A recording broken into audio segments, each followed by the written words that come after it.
Hi everyone, and welcome to 2-Player Quest. Today I'm going to be reviewing Skyteam by Scorpion Mask. In Skyteam, you and your partner are pilot and co-pilot of an airplane, and it is your job to land this plane safely. Let's dive in. Skyteam is a game for 2 players, which plays in about 15 minutes.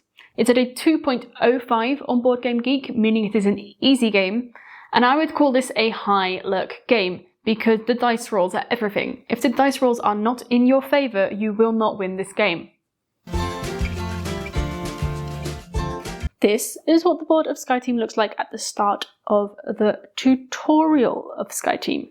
I'll quickly walk you through the board. Here at the bottom we have the coffees. Then on the left hand side here we have the landing gear. On top of that we have the radio, which is also on the other side for the other player. Then here at the bottom we have the brakes. Then we have the engines, the axis, the airport and the round markers. And on the side we have the flaps. Every round consists of 3 phases. Phase 1 is the strategy discussion and dice rolls. You start with discussing your strategy, and that is what you want to do in this round, as once you've rolled the dice, you are no longer allowed to discuss. So in this case, we would probably discuss, let's move 2 steps forward to get ahead of the game and try to take away as many of the airplanes as possible. Then every player rolls the dice. Now, as you can see by the screens, it is not the intention you can see what the other player has rolled. For this video, I will be doing that because otherwise you can't see what I mean. These are the dice rolls for these players in this turn.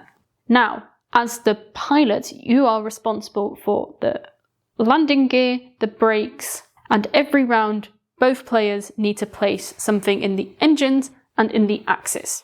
As the co-pilot, you are responsible for the flaps. You have more spots for the radio, so it's easier for you to do the radio action, but you also need to put in the dice for the axis and the engine. In this case, we said we wanted to go fast.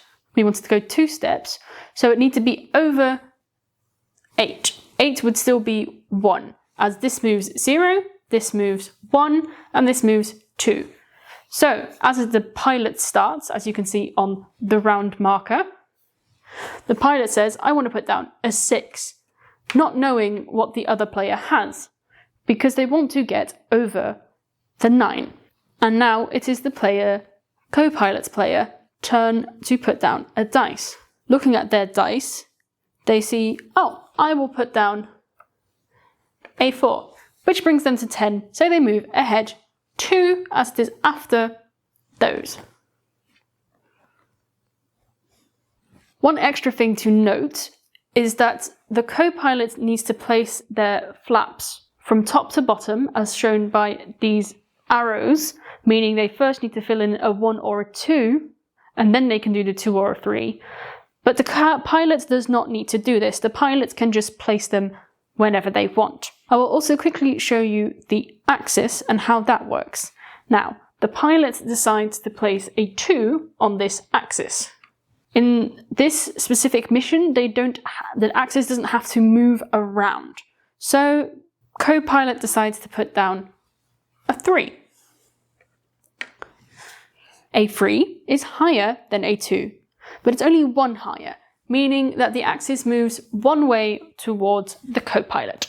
The game is lost if you ever move into an area that has aeroplanes, meaning if the next turn they would have to move but they would hit an aeroplane, the game is lost. It is also lost if at the end of the final turn you have not reached the airport, or landing gears or flaps are not fully done, you go too fast for the brakes, or the axis is not on the middle. The game has a set amount of rounds, as is shown on the round marking over there. This can depend on the airport and the mission, especially with the expansion. And lastly, I will quickly tell you about the coffee cups. If you have a dice in which you don't know what to do with it, or you need a different dice for something else, with a bit higher or at least a lower or a different number, you could place a die in the coffee cups. In that case, you would gain a coffee cup, which can then be used by any player to change the number of the die they are going to play. You can have up to 3 coffee cups in total. Skyteam is a very easy game to learn. Give it 5 minutes, and if you're inexperienced, maybe 10, but you can get going very quickly.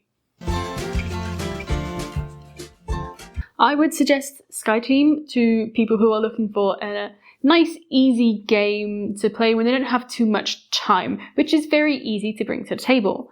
We sometimes play this quickly in our lunch breaks, so it's nice to quickly set up. I would also suggest this to people who are trying to get other people into the hobby of board gaming.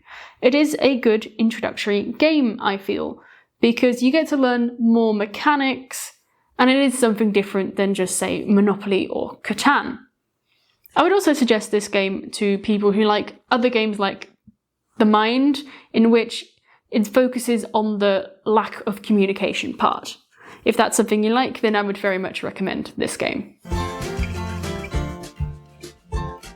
We really like Skyteam. We like the variability that this game brings. It has 21 different scenarios in the starter game alone, and the different scenarios have different difficulties, different abilities that you can gain, but also different requirements that need to be met.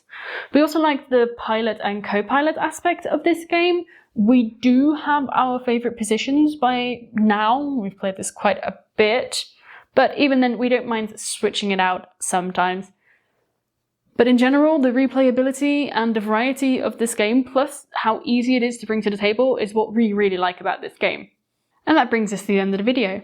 Thank you so much for watching our review of Skyteam. If you have any comments, feedback, or suggestions, put them in the comments below, and I look forward to seeing you next time on 2 Player Quest.